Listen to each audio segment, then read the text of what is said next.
Hello friends, welcome to house of bakes. ಇವತ್ತಿನ recipe honey cake. First ಅದಕ್ಕೆ ಏನೇನು ಬೇಕು ಅಂತ ನೋಡೋಣ. ಫಸ್ಟ್ ಗೋಧಿ ಹಿಟ್ಟು, ಬೆಲ್ಲ, baking powder, baking soda, milk powder, cornflour, ಹಾಲು, ಎಣ್ಣೆ, ವಿನಿಗರ್, ಜಾಮ್, ವೆನಿಲಾ ಎಸೆನ್ಸ್. ಈಗ ಫಸ್ಟ್ ಸ್ಟೆಪ್ಪು, ನಾನಿಲ್ಲಿ ಬೆಚ್ಚಗಿರೋ ಹಾಲು ತೊಗೊಂಡಿದ್ದೀನಿ. ಉಗುರು ಬೆಚ್ಚಗಿರೋ ಅಂಥ ಹಾಲು. ಅದನ್ನು ಒಂದು ಬೌಲ್ಗೆ ಹಾಕ್ಕೊಂಡು ಅದಕ್ಕೆ ನಾವು ಬೆಲ್ಲ ಹಾಕ್ಕೊಳ್ಳೋಣ. ಬೆಲ್ಲ ಕರಗೋ ತನಕ ಅದನ್ನು ಚೆನ್ನಾಗಿ ಬೀಟ್ ಮಾಡ್ಕೋಬೇಕು.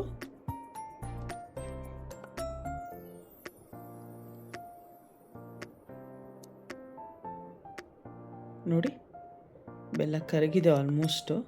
ಸಣ್ಣ ಸಣ್ಣದಿದೆ ಗಡ್ಡೆಗಳ ಥರ. ಅದನ್ನು ನೀಟಾಗಿ ಕರಗುತ್ತೆ. ಒಂದು 5 ನಿಮಿಷ ಅದನ್ನು ಪಕ್ಕಕ್ಕೆ ಇಟ್ಬಿಡೋಣ. ಅಷ್ಟೊತ್ತಿಗೆ ಅದು ಫುಲ್ ಸೆಟ್ಲಾಗುತ್ತೆ. ಈಗ ಇನ್ನೊಂದು ಬೌಲ್ ತೊಗೊಂಡು ಇದಕ್ಕೆ ಡ್ರೈ ಇಂಗ್ರೀಡಿಯೆಂಟ್ಸ್ನೆಲ್ಲನೂ ನಾವು ಜರಡಿ ಹಿಡ್ಕೋಬೇಕು.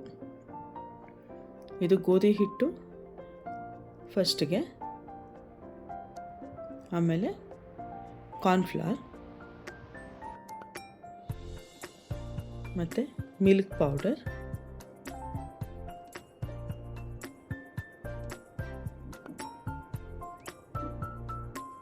ಬೇಕಿಂಗ್ ಪೌಡರ್,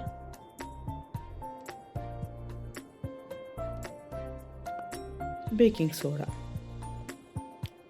ಈ ಸ್ಟೆಪ್ಪು ವೆರಿ ಇಂಪಾರ್ಟೆಂಟ್. ಜರಡಿ ಮಾತ್ರ ಹಿಡಿಲೇಬೇಕು. ಅದು 2 ಸಲ ಹಿಡಿಬೇಕು ಜರಡಿನ ಅಂತ ನಾನು ಎಲ್ಲ ವೀಡಿಯೋಸಲ್ಲೂ ಹೇಳ್ತಾ ಬರ್ತಿದ್ದೀನಿ.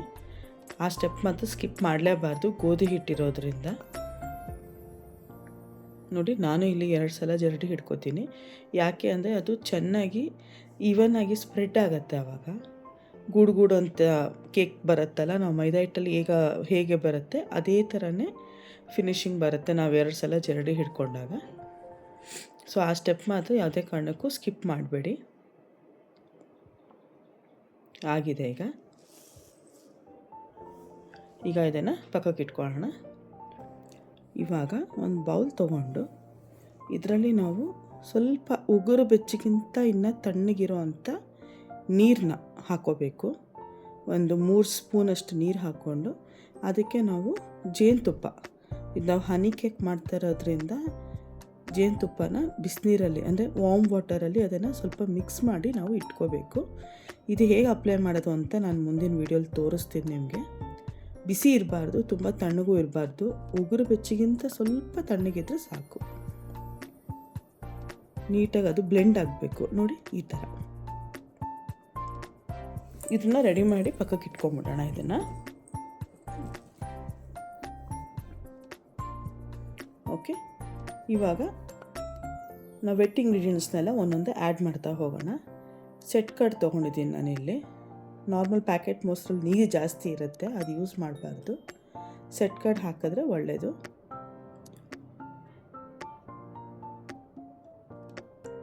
ಆಮೇಲೆ ಎಣ್ಣೆ ಜಾಗದಲ್ಲಿ ನೀವು ತುಪ್ಪನ ಕರಗಿಸಿ ಕೂಡ ಹಾಕ್ಕೋಬೋದು, ಅಥವಾ ಬೆಣ್ಣೆ ಕೂಡ ಹಾಕ್ಕೋಬೋದು. ತುಪ್ಪ ಹಾಕೋದಿದ್ರೆ ಸ್ವಲ್ಪ ಮೆಲ್ಟ್ ಮಾಡಿ ಬೆಚ್ಚಗಿದ್ದಾಗ ಮಿಕ್ಸ್ ಮಾಡ್ಕೊಳ್ಳಿ. ಬೆಣ್ಣೆ ಆದರೆ ರೂಮ್ ಟೆಂಪ್ರೇಚರಲ್ಲಿ ಇರಬೇಕು. ಆಮೇಲೆ ವೆನಿಲಾ ಎಸೆನ್ಸ್ ಇದೊಂದು 1/4 ಸ್ಪೂನಷ್ಟು ಹಾಕ್ಕೋಬೋದು. ಜಾಸ್ತಿ ಹಾಕಿದ್ರೆ ಕಹಿ ಬರುತ್ತೆ. ಆಮೇಲೆ ವಿನಿಗರ್, ಅದು ಕೂಡ ಒಂದು 1/2 ಟೀ ಸ್ಪೂನಷ್ಟು ಹಾಕ್ಕೊಳ್ಳೋಣ. ಈಗ ಮೊಸರು ಸ್ವಲ್ಪ ಬ್ಲೆಂಡ್ ಆಗಬೇಕು. ಮೊಸರು ಮತ್ತು ಆಯಿಲ್ ಚೆನ್ನಾಗಿ ಬ್ಲೆಂಡ್ ಆಗಬೇಕು. ಚೆನ್ನಾಗಿ ಅದನ್ನು ಮಿಕ್ಸ್ ಮಾಡ್ಕೊಳ್ಳೋಣ ಫಸ್ಟು.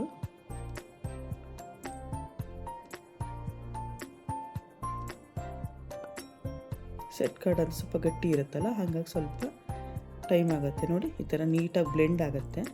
ಈಗ ಡ್ರೈ ಇಂಗ್ರೀಡಿಯೆಂಟ್ಸ್ನ ನಾವೇನು ಜರಡಿ ಹಿಡಿದಿದ್ವಲ್ಲ ಅದನ್ನು ಹಾಕ್ಕೊಂಡು ನಿಧಾನಕ್ಕೆ ಮಿಕ್ಸ್ ಮಾಡ್ಕೋಬೇಕು. ಇದನ್ನು 2 ಸಲ ಹಾಕ್ಕೊಂಡು ನಿಧಾನಕ್ಕೂ ಮಿಕ್ಸ್ ಮಾಡ್ಬೋದು. ಕಮ್ಮಿ ಕ್ವಾಂಟಿಟಿ ಇದೆಯಲ್ಲ, ಹಾಗಾಗಿ ಒಟ್ಟಿಗೆ ಹಾಕ್ಕೊಂಡಿದ್ದೀನಿ. ನೋಡಿ, ಈ ಥರ ಬ್ಯಾಟರ್ ರೆಡಿ ಆಗಿದೆ. ಇದು ಸ್ವಲ್ಪ ಗಟ್ಟಿಗಿದೆ. ಓಕೆನಾ? ಇಷ್ಟು ಗಟ್ಟಿಗೆ ಇಟ್ಟರೆ ನಮಗೆ ಡೆನ್ಸ್ ಆಗಿರೋವಂಥ ಕೇಕ್ ಬರುತ್ತೆ. ಸಾಫ್ಟಾಗಿ ಆ ಫ್ಲಫಿನೆಸ್ ಬರಲ್ಲ. ಸೊ ಅದಕ್ಕೇನು ಮಾಡಬೇಕು, ಅದು ಪ್ರಾಪರ್ ಕನ್ಸಿಸ್ಟೆನ್ಸಿಗೆ ತರೋಕ್ಕೋಸ್ಕರ ನಾನು ಇನ್ನೊಂಚೂರು ಹಾಲು ಹಾಕೋತಾ ಇದ್ದೀನಿ. ಹಾಲು ಓವರಾಲ್ ನಮಗೆ ಕನ್ಸಿಸ್ಟೆನ್ಸಿ ಬರೋಕ್ಕೆ ನಾನೊಂದು 3-4 ಟೇಬಲ್ ಸ್ಪೂನಷ್ಟು ಹಾಲನ್ನ ಬಳಸಿದ್ದೀನಿ.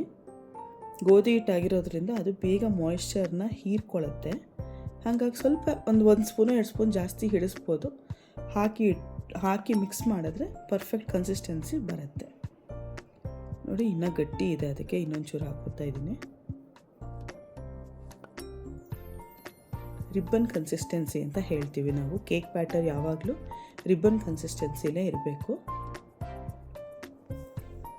ಈ ಥರ ಕಟ್ ಆ್ಯಂಡ್ ಫೋಲ್ಡ್ ಮೆಥಡಲ್ಲಿ ಅದನ್ನು ಮಿಕ್ಸ್ ಮಾಡ್ಕೊತಾ ಇದ್ದೀನಿ. ಈ ಗ್ಯಾಪಲ್ಲಿ ನಾನು ಓವನ್ನ ಪ್ರೀ ಹೀಟ್ ಕೂಡ ಮಾಡಿ ಇಟ್ಟು ರೆಡಿ ಮಾಡ್ಕೊಂಡಿದ್ದೀನಿ ಆಲ್ರೆಡಿ. ಮತ್ತು ಕೇಕ್ ಮಾಡೋಕ್ಕೆ ನಾನಿಲ್ಲಿ ಯೂಸ್ ಮಾಡ್ತಾ ಇರೋದು square tin, 7 inch square tin ಇದು. ಇದಕ್ಕೆ ಆಯಿಲ್ ಅಪ್ಲೈ ಮಾಡಿ ಪ್ಯಾಚ್ಮೆಂಟ್ ಪೇಪರ್ ಹಾಕಿ ರೆಡಿ ಮಾಡ್ಕೊಂಡಿದ್ದೀನಿ ನಾನು. ಇವಾಗ ಬ್ಯಾಟರ್ನ ಇದಕ್ಕೆ ಹಾಕೊಂಬಿಡೋಣ. ನೋಡಿ ಪೋರ್ ಮಾಡುವಾಗ ಗೊತ್ತಾಗತ್ತೆ ನಿಮಗೆ, ರಿಬ್ಬನ್ ಥರ ನೋಡಿ ಟೇಪ್ ಥರ ಬೀಳುತ್ತಲ್ಲ, ಇದು ಪರ್ಫೆಕ್ಟ್ ಕನ್ಸಿಸ್ಟೆನ್ಸಿ ಕೇಕದು. ಚೆನ್ನಾಗಿ ಅದನ್ನು ಟ್ಯಾಪ್ ಮಾಡಬೇಕು, ಅದು ಮಾತ್ರ ಸ್ಕಿಪ್ ಮಾಡಲೇಬಾರ್ದು. ಅರ್ಜೆಂಟಲ್ಲಿ ಹಾಗೆ ಇಟ್ಟರೆ ಸರಿಗಾಗಲ್ಲ. ಏರ್ ಬಬಲ್ಸ್ ಎಲ್ಲ ಇರುತ್ತೆ, ಅದೆಲ್ಲ ನೀಟಾಗಿ ಓಪನ್ ಅಪ್ ಆಗುತ್ತೆ. ಬೇಕ್ ಮಾಡೋಕ್ಕೆ ಹೋಗೋಣ ಬನ್ನಿ. ನೋಡಿ ಪ್ರೀ ಹೀಟ್ ಮಾಡಿದ್ದೆ ನಾನು ಆಲ್ರೆಡಿ OTGನ. ಅದರಲ್ಲಿ ಇವಾಗ 160 ಡಿಗ್ರೀಸಲ್ಲಿ 25 ಮಿನಿಟ್ಸ್ಗೆ ಸೆಟ್ ಮಾಡ್ತಾಯಿದ್ದೀನಿ. ಓಕೆ ನೋಡಿ ಫ್ರೆಂಡ್ಸ್, ರೆಡಿ ಇದೆ. ಸ್ವಲ್ಪ ತುಂಬ ತಣ್ಣಗಾಗೋ ತನಕ ವೆಯ್ಟ್ ಮಾಡೋ ನೆಸೆಸಿಟಿ ಇಲ್ಲ. ಚೂರು ಉಗುರು ಬೆಚ್ಚಗಿರೋ ಬಿಸಿ ಇದ್ದಾಗಲೇ ಸೈಡ್ಸ್ ಎಲ್ಲ ಲೂಸನ್ ಮಾಡ್ಕೊಂಬಿಟ್ಟು ಒಂದು ಪ್ಲೇಟಿಗೆ ಅದನ್ನು ನಾವು ತೆಗೆದು ಟ್ರಾನ್ಸ್ಫರ್ ಮಾಡ್ಕೋಬೋದು. ಯೂಶಲಿ ಕೇಕನ್ನು ಫುಲ್ ತಣ್ಣಗಾಗೋ ತನಕ ವೆಯ್ಟ್ ಮಾಡಬೇಕು. ಇದು ಯಾಕೆ ವೆಯ್ಟ್ ಮಾಡಬಾರ್ದು ಅಂತ ನಾನು ಹೇಳ್ತೀನಿ. ನೋಡಿ ಎಷ್ಟು ಕ್ಲೀನಾಗಿ ಬಂದಿದೆ ಅಲ್ಲ. ತೆಗೆದು ಬರೋಣ ಬಟರ್ ಪೇಪರು. ಕಾಣಿಸ್ತಿದೆಯಾ ಎಷ್ಟು ಫ್ಲಫಿಯಾಗಿ ಬಂದಿದೆ ನೋಡಿ. ಈಗ ಇದನ್ನು ಸೀದಾ ಮಾಡ್ಕೊಳ್ಳೋಣ.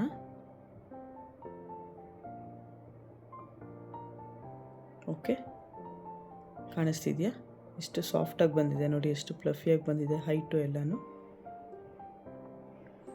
ಇವಾಗ ಒಂದು ಟೂತ್ಪಿಕ್ಕು, ಅಂದರೆ ದೊಡ್ಡದು ಟೂತ್ಪಿಕ್ ತೊಗೊಂಡು, ಅಥವಾ ಫೋರ್ಕ್ ಇದ್ದರೆ ಫೋರ್ಕೆ ತೊಗೊಳ್ಳಿ. ಈ ಥರ ಎಲ್ಲ ಕೇಕ್ ಫುಲ್ಲು ಮೇಲ್ಗಡೆ ಟಾಪ್ ಪಾರ್ಟ್ ಏನಿದೆ ಫುಲ್ ಎಲ್ಲ ಕಡೆಗೂ ಅದನ್ನು ಪೋಕ್ ಮಾಡ್ತಾ ಬರೋದು ಹೋಲ್ಸ್ ಥರ ಮಾಡ್ಕೋಬೇಕು. ಫುಲ್ ಕೇಕ್ಗೆ ಹೋಲ್ಸ್ ಥರ ಈ ಥರ ಮಾಡ್ಕೊಳ್ಳಿ ಫುಲ್ಲು. ಓಕೆ, ಆಮೇಲೆ ನಾವು ಆವಾಗಲೇ ಹನಿ ವಾಟರ್ನ ರೆಡಿ ಮಾಡಿದ್ವಲ್ಲ, ಹನಿ ಮತ್ತು ನೀರು ಹಾಕಿ ಅದನ್ನು ಇವಾಗ ಈ ಕೇಕ್ ಮೇಲೆ ಫುಲ್ ಹಾಕಿ ಸೋಕ್ ಮಾಡಬೇಕು. ನೋಡಿ ಈ ಥರ ನೀವು ಸ್ಪೂನಲ್ಲನ್ನು ಹಾಕಿ ಅಥವಾ ಬ್ರಷ್ ಇದ್ದರೆ ಬ್ರಷಲ್ಲಿ ಕೂಡ ನೀವು ಹಿಂಗೆ ಸ್ಪ್ರೆಡ್ ಮಾಡ್ಬೋದು. ನಾನು ಸ್ಪೂನಲ್ಲಿ ಯಾಕೆ ಹಾಕ್ತೆ ಅಂದರೆ ಹೋಲ್ಸಲ್ಲಿ ನೀಟಾಗಿ ಹೋಗುತ್ತೆ, ಹನಿ ವಾಟರ್ ನೀಟಾಗಿ ಒಳಗಡೆ ಹೋಗಿ ಅದು ಅಬ್ಸರ್ವ್ ಚೆನ್ನಾಗಿ ಆಗುತ್ತೆ ಅಂತ ಅಷ್ಟೇ. ನೋಡಿ ಫುಲ್ಲು ಒಂದು ಕಾರ್ನರ್ಸ್ ಕೂಡ ಬಿಡಬಾರ್ದು. ಬ್ರಷಿಂದ ಸಹಾಯದಿಂದ ಕೂಡ ಹಾಕ್ಕೋಬೋದು ಈ ಥರ. ಇದು ಫುಲ್ ವಾಟ್ರ್ ಈಗಲೇ ಹಾಕ್ಬಿಡಬಾರ್ದು. ಇದ್ರ ಬರೀ ಒಂದು 3/4 ಭಾಗದಷ್ಟು ಮಾತ್ರ ಇದನ್ನು ಹಾಕಿ ಸೋಪ್ ಮಾಡಿಬಿಟ್ಟು ಇನ್ನೂ ಸ್ವಲ್ಪ ವಾಟರು ಹಾಗೆ ಇಟ್ಕೋಬೇಕಾಗತ್ತೆ. ನೋಡಿ ಎಡ್ಜಸ್ಸು ಕಾರ್ನರ್ಸು ಎಲ್ಲನೂ ಚೆನ್ನಾಗಿ ಅದು ಹೀರ್ಕೋಬೇಕು. ಆ ಹೋಲ್ಸಲ್ಲಿ ಹಾಕಿದ್ರೆ ಎಲ್ಲ ನೀಟಾಗಿ ಒಳಗಡೆ ಸೋಕ್ ಆಗುತ್ತೆ.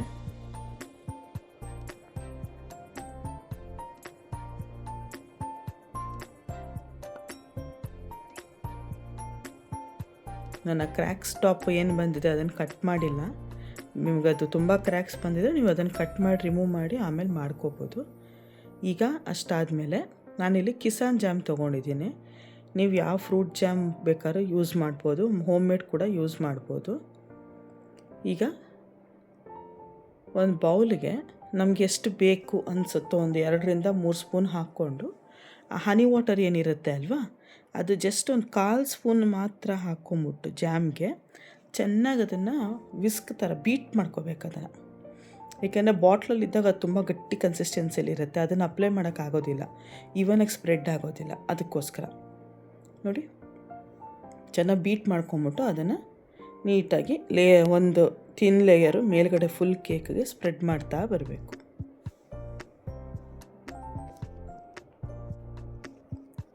ದಯವಿಟ್ಟು ವಿಡಿಯೋನ ಲೈಕ್ ಮಾಡಿ, ಶೇರ್ ಮಾಡಿ, ಸಬ್ಸ್ಕ್ರೈಬ್ ಮಾಡೋದನ್ನು ಮರಿಬೇಡಿ ಫ್ರೆಂಡ್ಸ್. ಸಪೋರ್ಟ್ ಮಾಡಿ.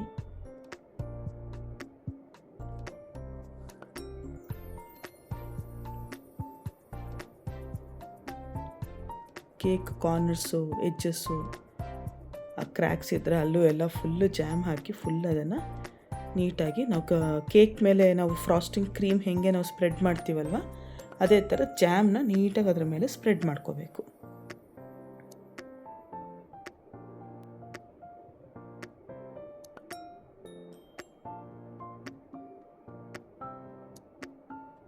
ನೋಡಿ ಆಗಿದೆ ಈಗ. ಓಕೆ, ಇವಾಗ ಹನಿ ವಾಟರ್ ಇರುತ್ತಲ್ಲ ಅದನ್ನು ಬ್ರಷ್ ಸಹಾಯದಿಂದ ನಿಧಾನಕ್ಕೆ ಒಂದು ಲೇಯರು ಮೇಲ್ಗಡೆ ನಿಧಾನಕ್ಕೆ ಹೀಗೆ ಸ್ಪ್ರೆಡ್ ಮಾಡಬೇಕು ಮೇಲ್ಗಡೆ. ಈ ಸ್ಟೆಪ್ ಯಾಕೆ ಅಂದರೆ ಆ ಜಾಮ್ ಮೇಲೆ ಶೈನ್ ಬರೋದಕ್ಕೋಸ್ಕರ. ನೋಡಿ, ನಿಮ್ಮ ಕ್ಯಾಮ್ರಾ ಕಾಣಿಸ್ತಿದೆ ಅಂದ್ಕೊತೀನಿ. ಲೈಟ್ ಎಫೆಕ್ಟ್ಗೆ ಶೈನ್ ಬರ್ತಾ ಇದೆ, ತೋರಿಸ್ತೀನಿ ನೋಡಿ. ನೋಡಿ, ಗೊತ್ತಾಗ್ತಿದೆಯಾ? ಫುಲ್ ಅದೇ ಥರ ಸ್ಪ್ರೆಡ್ ಮಾಡ್ಕೋಬೇಕು. ಆಮೇಲೆ ಲಾಸ್ಟಿಗೆ ಡೆಸಿಕೇಟೆಡ್ ಕೋಕೋನಟ್, ಹನಿ ಕೇಕ್ ಅಂದರೆ ಇದು ಬೇಕೇ ಬೇಕಲ್ವಾ. ನೀಟಾಗಿ ಕೇಕ್ ಮೇಲೆ ನಾನು ಫುಲ್ ಅದನ್ನು ಸ್ಪ್ರೆಡ್ ಮಾಡ್ತೀನಿ.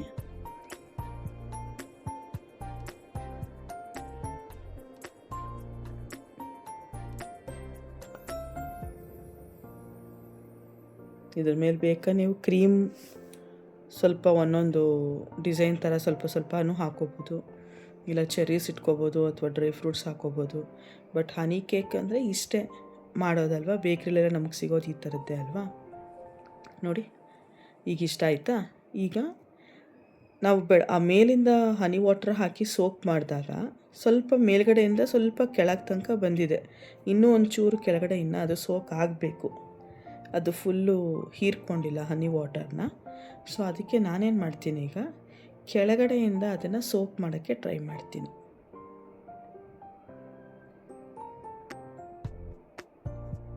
ನೋಡಿ, ಈ ಥರ ಅದು ಸ್ವಲ್ಪ ಸೈಡ್ಸಲ್ಲಿ ಹಾಕ್ತಿದ್ದಂಗೆ ಅದು ಕೆಳಗಡೆಯಿಂದ ಅದು ಅಬ್ಸರ್ವ್ ಆಗುತ್ತೆ ಕೇಕು. ಸೊ ಕೆಳಗಡೆ ಕೂಡ ಸ್ವಲ್ಪ ಶುಗರಿ ವಾಟರು ಅದು ಹಾಗೆ ಇರುತ್ತೆ.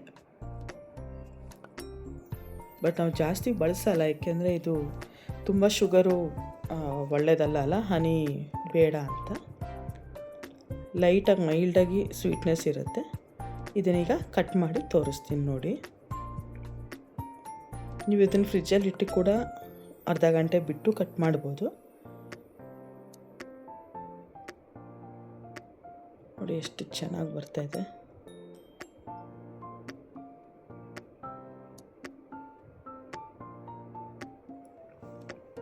ನೋಡಿ ಫ್ರೆಂಡ್ಸ್, ನೀಟಾಗಿ ಶುಗರ್ ಸಿರಪಲ್ಲಿ ಸೋಕ್ ಆಗಿರೋ ಹನಿ ಕೇಕು ರೆಡಿಯಾಗಿದೆ. ದಯವಿಟ್ಟು ಇದನ್ನು ಮನೇಲಿ ಮಾಡಿ ಹೇಗೆ ಬಂತು ಅಂತ ಕಮೆಂಟ್ ಸೆಕ್ಷನಲ್ಲಿ ತಿಳಿಸೋದನ್ನು ಮಾತ್ರ ಮರಿಬೇಡಿ. Thanks for watching. Bye. Please like, share and subscribe to my channel. Thank you.